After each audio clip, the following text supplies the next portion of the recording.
नमस्ते दोस्तों, आपका वैल्यू एजुकेटर चैनल में स्वागत है, जहां आप सीखते हो स्टॉक मार्केट में निवेश करके आप कैसे पैसे बना सकते हो। तो मेरा नाम है शशांक और ये वीडियो में हम डिफेंस स्टॉक्स के बारे में डिस्कस करेंगे। जैसे कि आपको पता होगा कि काफ़ी समय से जो वॉर चल रहा है यूक्रेन और रशिया का, तो इसके वजह से क्या क्या नई अपॉर्चुनिटीज़ है इंडियन स्टॉक्स में इन्वेस्ट करने के लिए, इसके बारे में हम ये वीडियो में काफ़ी डिटेल में डिस्कस करेंगे। इसके अलावा ओवरऑल ग्लोबली जो डिफेंस बजट्स है उसमें क्या चेंजेस आए हैं, इंडिया का जो रिसेंटली बजट था उसमें क्या चेंजेस आए स्पेसिफिकली फॉर डिफेंस स्टॉक्स, इसके बारे में डिस्कस करेंगे।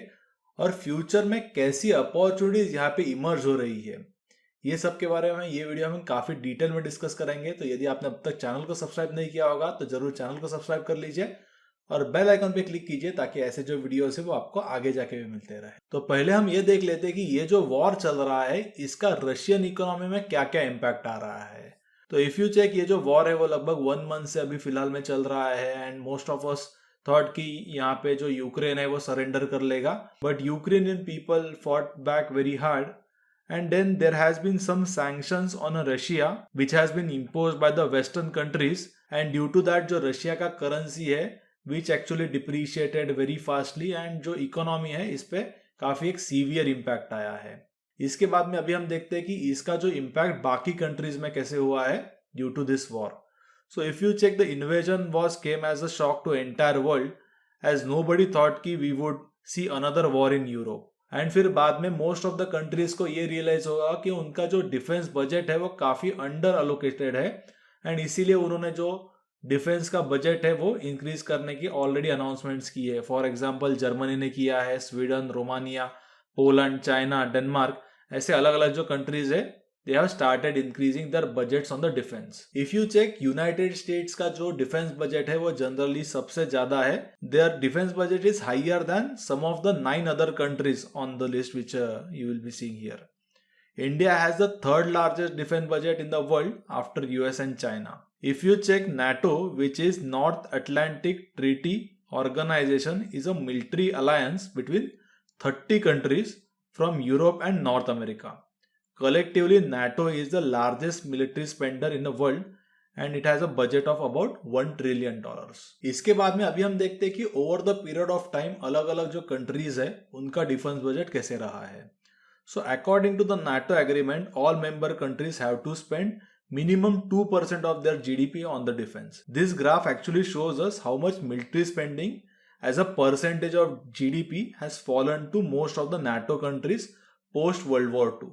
Of all the major countries, only US, UK and France able to meet their obligation of spending about 2% of their GDP for the defense budget. After this let's discuss about India. तो India में यदि आप देखोगे तो it's a major spender on a defence budget and we have already check that कि India का जो total defence budget है it is third largest in globe after US and China. This is because our geography makes it essential for us to have a very strong military force.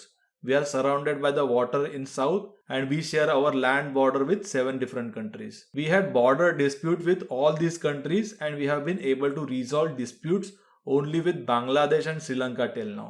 India has fought about 5 wars since the independence and इसमें से जो major wars है वो Pakistan and China के साथ हुए हैं। Now let's discuss about India का जो defense budget है उसके क्या क्या important points है। The defense budget allocated this year was 5.2 lakh crores, which was 9.8 increase compared to last year budget. India's defense budget is divided into 3 different parts.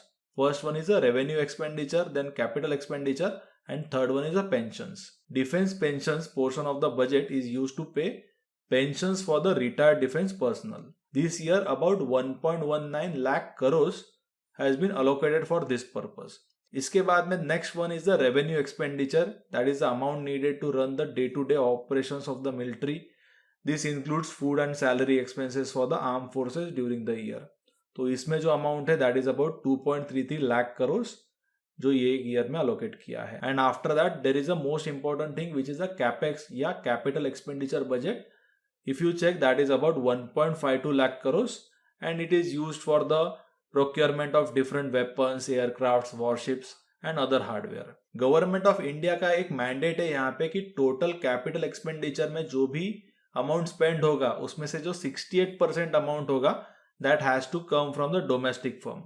This is a 10% increase compared to last year allocation, which was about 58%, which should come from the domestic industry. And this capital expenditure is about 1.52 lakh crores, which is spent between Army, Navy and Air Force, which are the main three forces of Indian defense. The army gets the smallest share of the pie, as the procurement for the army is relatively less expensive than Navy and Air Force. The Air Force and Navy get a larger portion of capital expenditure budget, as airplanes, aircraft carriers and nuclear submarines are more expensive to acquire compared to जो land artillery vehicles होते हैं.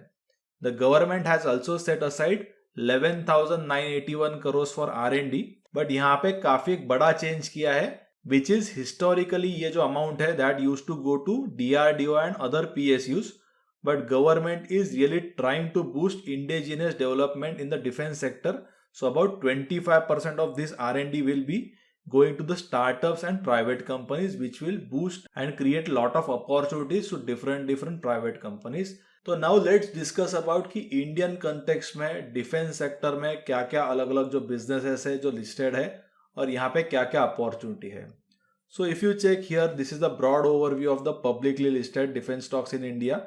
There are many PSUs in this list and some private companies.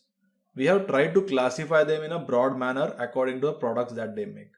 Overall, it is a sector that requires a high level of innovation. So let's take a look at some of the companies which we think good in their segment. So first we'll discuss about a company which is MTAR, and we'll try to understand about their business model, which are the different products they manufacture for the Indian defense. So they are mostly into precision equipment and spare part which are needed for the defense space, nuclear and clean energy. They help in development of complex projects and provide high precision machining to some of the largest companies in this industry.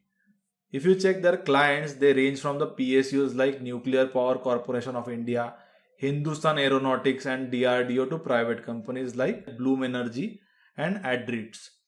They also help ISRO in development of rocket engines and were integral to Mangalyaan and the missions like the Chandrayaan. If you check, 50% of their revenues come from the clean energy segment, where Bloom Energy, a large US company, is their main customer. About 26% of their revenues come from nuclear segment and 22% comes from the space and defense. The company derives about 55% of its revenues from exports and 45% is from the domestic customers. MTAR is essentially partner to their clients, and they are also involved in the development of the slightly complex products like rocket engines and the aircraft parts. These parts need to be fabricated with the highest amount of precision, and there is a margin of error which is about only 0.2 microns, which is very small. So you can understand how much precision is needed while manufacturing these parts. This acts as an entry barrier for the newer companies looking to enter into this space, as the parts are not very easy to fabricate. They are also launching a new products and new capabilities which can provide significant growth in future. They are developing roller screws which are very complex to manufacture and are used for space and defense application.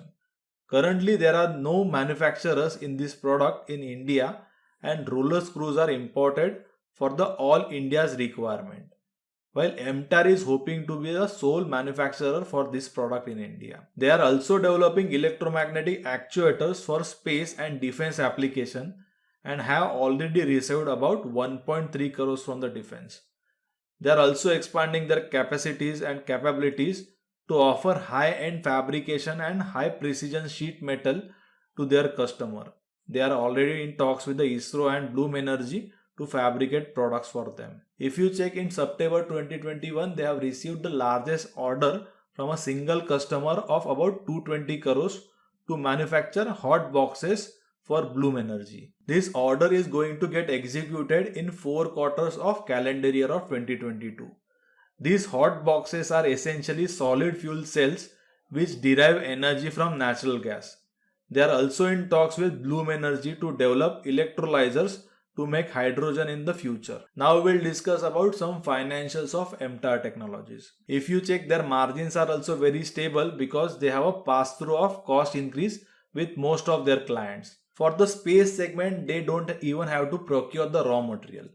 ISRO provides them with the raw materials and hence their margins are highest in this segment. MTAR Technologies have the order book of about 477.6 crores as of Q3 of 2022. After MTAR Technology, let's discuss about the second company, which is Paras Defense and Space Tech. So Paras Defense is another stocks in defense which listed last year at very high valuation. So now let's discuss about their business. So Paras operates basically in 4 different segments, which is defense and space optics, defense electronics, EMP protection solutions, and heavy engineering. So now let's take a look at the what kind of products they manufacture in each of these segments. So in the first segment, which is defense and space optics, this company actually manufactures infrared lenses and thermal imaging. These lenses are used for night vision cameras. They also make the larger lenses for space telescopes and optical domes for missile systems, which helps the missile to sight its target more effectively. They also make the mirrors for long range imaging in telescopes. After that, we'll discuss about the defense electronics segment. So in this segment, Paras makes the equipment for use in very harsh environments. Military electronics in war areas need to be handled a lot of wear and tear and able to take that damage. In submarines, these electronics are subjected to lot of pressures as vessel is underwater, and that's why needs to be able to function in this environment. For this purpose, Paras makes the rugged electronics for the military uses and rugged displays like computer systems and communication equipments. After that, we'll discuss about the EMP protection solutions. So let's understand what basically they are. An electromagnetic pulse is a wave of energy that can destroy most electronics. If that particular wave have the sufficient energy and the frequency, then it can destroy most of the electronics. When the war is going, the enemy can blast this electromagnetic pulse to destroy military's electronic equipments. So Paras Defense actually makes different equipments to protect these electronics from such attacks. They provide EMP shielding solutions for important control rooms of the military and also racks and cabinets to store electronics in safer manner. Paras also provides a heavy engineering services to armed forces like metal tubes that can be used to make missiles, cooling plates for heat removal, large mechanical assemblies for naval ships, and border defense systems. If you check the clients of Paras Defense, then they range from the PSUs to private sector companies and also international clients. Their customers in the PSU space include Bharat Dynamics, ISRO, Bharat Electronics, and Hindustan Electronics. If you check the private sector clients, then they include TCS and Astra Rafael. They also have the international clients like Chaban Group from Israel, AMOS from the Belgium, and Tai Young Optics from South Korea. Now let's discuss more about the Paras Defense revenues. So Paras Defense derives about 50% of its revenues from defense and space optics segments. About 35% of their revenues come from the defense electronics and EMP protection solutions, and remaining 15% from the heavy engineering. Paras also derives 90% of its revenues from domestic companies. If you check order book of the Paras Defense as of June 2021, it is about 305 crores and about 66% of this from the defense and space optics segments. So generally these orders are very low in volume and high value kind of a business. Taking a look at the margins, their margins are also highest in the defense and space optics, followed by the heavy engineering. If you check, Paras is also seeing a significant tailwinds due to the government's push to produce indigenous manufacturing of defense and initiatives like Atmanirbhar Bharat and Make in India. If you check in December, Indian government has banned about 351 different items for defense purposes. If you check this list, then it includes EMP racks and other equipments which Paras manufactures. After that, let's discuss about the third company, which is Zen Technologies. So Zen Technologies also seeing lot of tailwinds from the government policy.